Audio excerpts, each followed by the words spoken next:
नमस्कार, जोहार झारखंड देख रहे हैं आप। आपके साथ मैं हूं संतोष कंगवार। बुलेटिन की शुरुआत करेंगे इस वक्त की बड़ी खबर के साथ। बोकारो के गोमियों में बीजेपी के राष्ट्रीय अध्यक्ष जेपी नड्डा ने चुनावी सभा को संबोधित किया और एनडीए उम्मीदवार के पक्ष में वोट की अपील की। इस दौरान जेपी नड्डा ने कांग्रेस और जेएमएम पर जमकर हमला बोला। जेपी नड्डा ने कहा कि हेमंत सरकार ने झारखंड को दोनों हाथों से लूटा है। आप लोगों के साथ बहुत बड़ा छल किया, आपके साथ बहुत बड़ा धोखा दिया। 5 साल के उनके सरकार में गरीब और गरीब हो गया, रोजगार पर ध्यान नहीं दिया गया, दोनों हाथों से झारखंड को लूटने का काम हुआ और परिवारवाद को बढ़ावा दिया और फूट डालो राजनीति को बढ़ावा दिया और तुष्टीकरण के सहारे झारखंड को बांटने का काम किसी ने किया तो वो हेमंत सरकार ने किया। और जेएमएम स्टार प्रचारक कल्पना सोरेन ने आज गोड्डा विधानसभा में आरजेडी उम्मीदवार संजय यादव के पक्ष में चुनाव प्रचार किया। इस दौरान कल्पना सोरेन की सभा में भारी भीड़ मौजूद रही। कल्पना सोरेन ने कहा कि लगातार हमारी सरकार बेहतर काम कर रही है और हम लोग पहले चरण में बेहतर हैं। कल्पना सोरेन से बात की हमारे संवाददाता गौरव झा ने। कल्पना मैडम का सभा हो रहा है। कल्पना मैम इस वक्त हमारे साथ। मैम, कैसा उत्साह है गोड्डा का, ये बताइए। अब तैयारी तो ऑलमोस्ट अब खत्म ही होने वाली है। अब आप समझ सकते हैं हमारी महागठबंधन की सरकार आ रही है। अब जिस तरीके से मैया ने अपना आशीर्वाद दे दिया है, दूसरे चरण में भी जहाँ जहाँ आपका कार्यक्रम हो रहा है हेमंता जी भी वहीं पहुँच रहे हैं। अब क्या करें, वो उनको तो हेमंत सोरेन जी और हम कुछ ज्यादा ही पसंद आ रहे हैं। ये कह रही हैं कि हेमंत सोरेन और कल्पना सोरेन हेमंता विश्व शर्मा को अधिक पसंद आ गई है और इसी वजह से जहां जहां कल्पना सोरेन के कार्यक्रम हो रहे हैं वहां अक्सर जगहों पर हेमंता विश्व शर्मा भी कार्यक्रम कर रहे हैं। और कल्पना सोरेन ने यह भी आश्वस्त किया है कि पहले चरण के चुनाव में झारखंड मुक्ति मोर्चा गठबंधन आगे चल रही है और दूसरे चरण में भी आगे रहेगी। कैमरा पर्सन प्रभाकर के साथ गौरव झा, न्यूज़ 18 गोड्डा।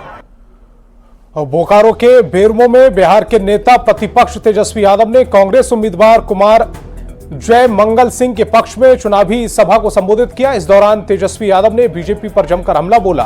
तेजस्वी यादव ने कहा कि बीजेपी सिर्फ नफरत की बात करती है। झारखंड में विकास को लेकर उनके पास बताने के लिए कुछ भी नहीं है। बिहार में 5 लाख लोगों को केवल 17 महीने में 5 लाख लोगों को सरकारी नौकरी दिया। इस बार झारखंड में भी 10 लाख लोगों को सरकारी नौकरी। मोदी जी के लिए चिंता कह रही है झारखंड की जनता। अरे तुम तो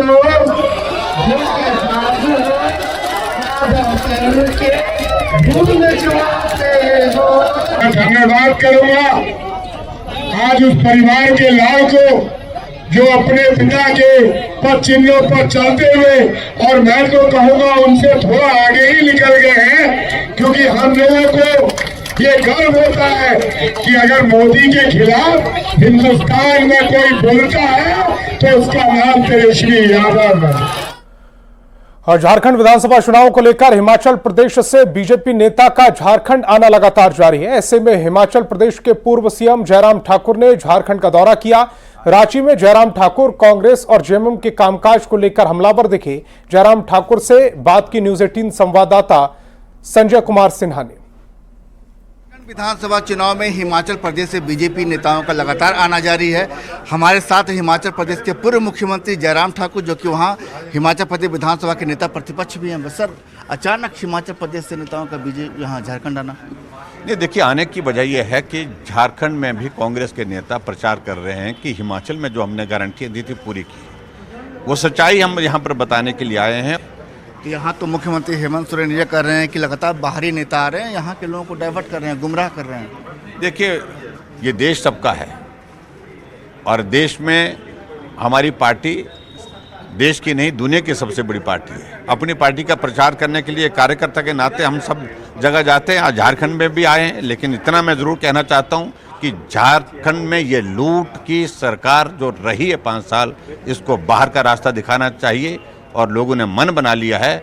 आप कल्पना करिए कि भ्रष्टाचार की अगर बात होती है तो जिक्र झारखंड का हो रहा है। ये सचमुच में बहुत पीड़ा का विषय है। सर, एक सवाल है कि जो भी नेता बाहर से आ रहे हैं, आप भी हिमाचल प्रदेश से है, तो कांग्रेस को टारगेट कर रहे हैं। झारखंड मुक्ति मोर्चा के लोग उतने मुखर नहीं है, ऐसा क्यों? कोई डायरेक्शन है? नहीं, बिल्कुल यहाँ तो मुकर करके हम बोल रहे हैं, हमारा नेता सब बोल रहे हैं, हम भी बोल रहे हैं कि भ्रष्टाचार की सारी सीमाएं लांघ दी हैं।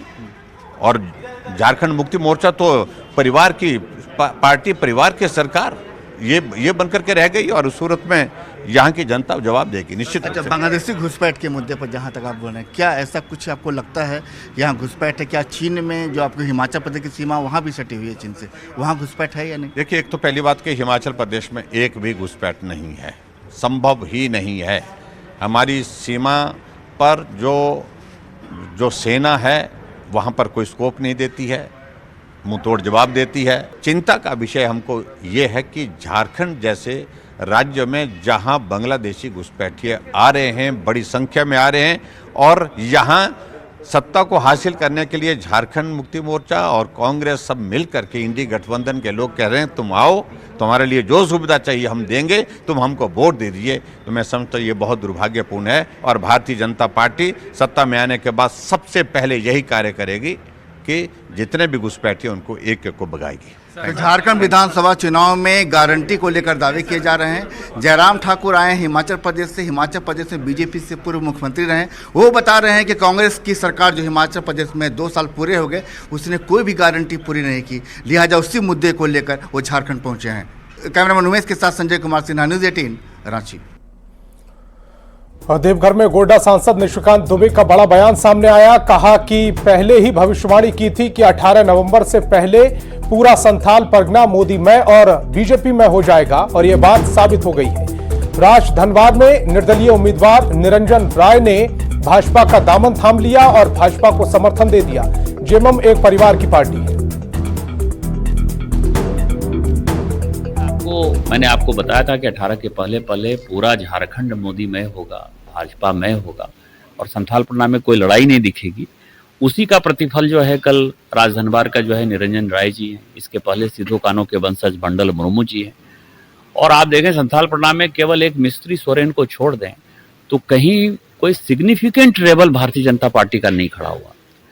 माननीय बाबूलाल जी का क्षेत्र है, बाबूलाल जी वहां से चुनाव लड़ रहे हैं। बाबूलाल जी इस राज्य के प्रथम मुख्यमंत्री रहे थे, बाबूलाल जी प्रदेश के अध्यक्ष हैं। वो खुद ही पीछे जो है संकोच में पीछे खड़े थे, तो मैंने उनको पकड़ा और उनको मैंने आगे कर दिया। तो वही मैंने जेएमएम को कहा कि संस्कार सीखो, पति पत्नी की पार्टी हो गई। माननीय सीता सोरेन जी की बेटी दुर्गा सोरेन जी के मरने के बाद कैसे पढ़ेंगी, इसके बारे में कभी तुमने अंदाजा नहीं किया। आज तीनों बेटियां जवान हैं, शादी के लायक हैं, सभी की उम्र 28 साल, 29 साल, 30 साल है। आप उसके शादी के बारे में चिंता नहीं करते, तो जब अपने घर के बारे में चिंता नहीं करते हो तो समाज के बारे में क्या चिंता करोगे, संस्कार की क्या बात करोगे? यही मैंने ट्वीट किया है आज। और बीजेपी ने झारखंड विधानसभा चुनाव में बांग्लादेशी घुसपैठ का मुद्दा जोर शोर से उठाया। दुमका में केंद्रीय गृह मंत्री अमित शाह ने बांग्लादेशी घुसपैठ को लेकर कांग्रेस और जेएमएम पर निशाना साधा। कहा कि जब तक बीजेपी है आदिवासियों का हक कोई नहीं छीन सकता। वहीं कांग्रेस के राष्ट्रीय अध्यक्ष मल्लिकार्जुन खड़गे ने कहा है कि झारखंड में घुसपैठ नहीं है और इसके लिए केंद्र सरकार जिम्मेदार है।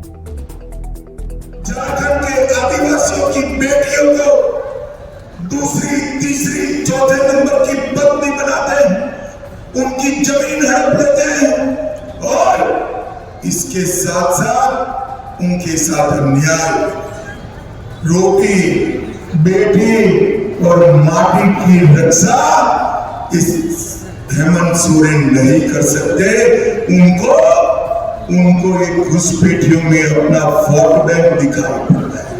मगर भाइयों बहनों, मैं वादा कर जाता हूं, आप एक बार भाजपा की सरकार बना दो, एक घुसपैठिए को चुन कर झारखंड के बाहर निकालने का काम करना। आपको बहुत डराते हैं शाह, मोदी। क्या डराते हैं? ये घुसपैठियों का मुद्दा बहुत बोलते हैं, ये डराकर कि घुसपैठियों का कब्जा हो जाएगा झारखंड। ये घुसपैठियां बहुत लोग आ रहे हैं। मैं मोदी जी को पूछता हूं, कहां से आ रहे हैं? आना है तो बॉर्डर से ही आना ना। सेंट्रल गवर्नमेंट किसकी है? मोदी की है। होम मिनिस्टर कौन है? कौन है? शाह है। फिर आप दोनों क्या सो रहे हैं? घुसपैठिया अंदर आ रहे, हमको बोल रहे, और आपका काम क्या है? घुसपैठियों को रोकना है क्या हमारे सामने आके रोना है? मैं पूछता हूं। मल्लिकार्जुन खड़गे के बयान पर बीजेपी ने पलटवार करते हुए कहा कि आदिवासी से हक छीनकर घुसपैठियों को देने की बात कर रही है कांग्रेस। जो आंकड़े उपलब्ध हैं घुसपैठ के, वो 1951 से 2011 के बीच जनगणना के हैं, जिसमें संथाल क्षेत्र में आदिवासियों की जनसंख्या 16% कम हो गई और मुसलमानों की जनसंख्या इसी कालखंड में 14% बढ़ गई। और उस समय 85% समय केंद्र में कांग्रेस की सरकारें थी और बीएसएफ भी इन्हीं के नियंत्रण में होता था। और मल्लिकार्जुन खड़गे साहब जो घुसपैठियों को अब डिनाई कर रहे हैं, तो एक बार अपने प्रभारी मीर साहब के भी उस बयान को सुन लीजिए, जिसमें वो स्पष्ट रूप से कह रहे हैं कि यहाँ के आदिवासी और मूलवासियों से उनका हक छीनकर सरकारी योजनाओं का लाभ जो है वो घुसपैठियों को दिया जाएगा। 450 रुपए में घुसपैठियों को सिलेंडर देने की बात कर रहे हैं मीर साहब। गोड्डा में झारखंड चुनाव सह प्रभारी हेमंत बिस्वा शर्मा ने अमित मंडल के पक्ष में चुनावी सभा की। इस दौरान हेमंत बिस्वा शर्मा ने बन्ना गुप्ता के बयान पर कहा कि बन्ना गुप्ता हार चुके हैं और इसीलिए वह ऐसे बयान दे रहे हैं। देखिए हेमंत बिस्वा शर्मा से क्या कुछ बात की न्यूज 18 संवाददाता गौरव झा ने।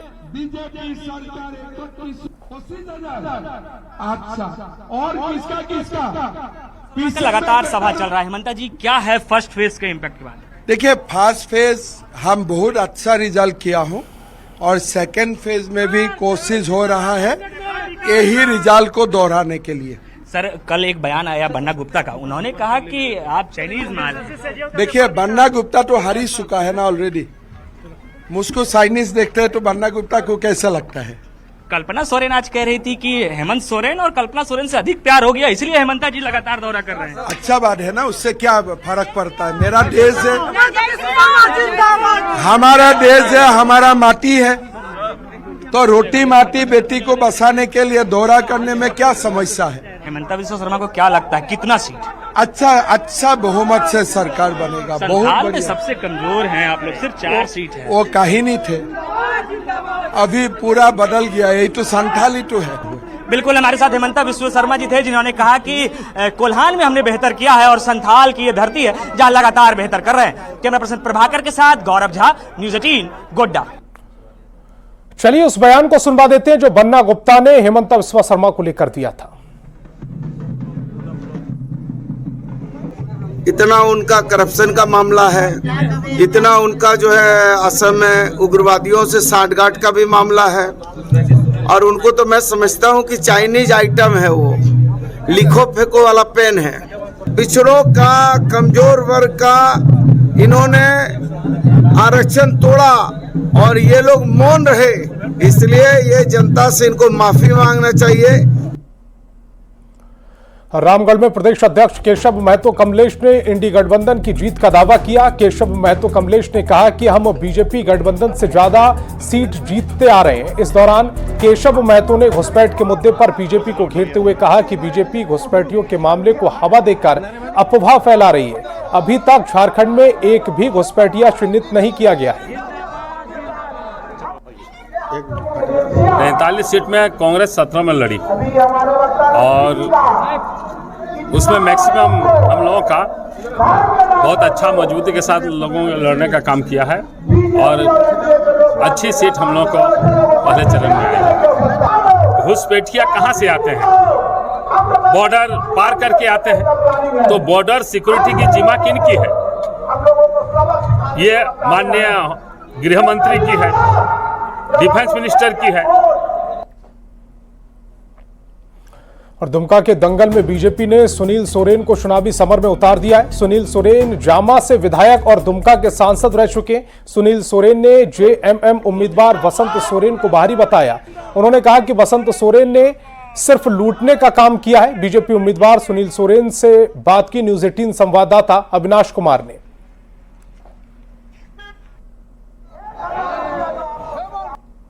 दुमका के दंगल में बीजेपी ने सुनील सोरेन को चुनावी मैदान में उतारा है और हमारे साथ सुनील सोरेन जी है। सुनील जी, जामा से पहले आप विधायक रहे, फिर दुमका से सांसद रहे और फिर एक बार दुमका के चुनावी मैदान में डबल चुनौती भी यहाँ दिखती है कि आपके ही लोग यहाँ से छोड़कर कहीं और चले गए, और ये चुनौती को आप कैसे पाट रहे हैं?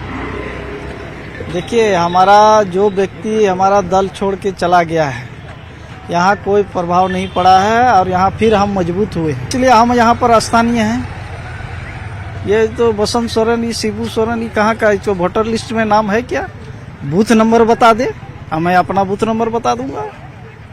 इसलिए इस चीज को जनता समझ रही है और इन्होंने इतना साल से यहाँ पर ये लोग जो है यहाँ पर एमएलए भी बना, एमपी भी बना, अभी तो कोई विकास नहीं किया।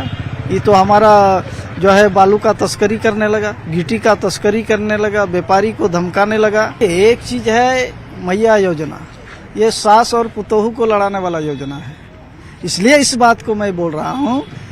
वृद्धा पेंशन 6 महीना से नहीं मिला है, अब वो पैसा जो है मैया योजना में लगाया, तो इसलिए हर घर में झगड़ा हो रहा है।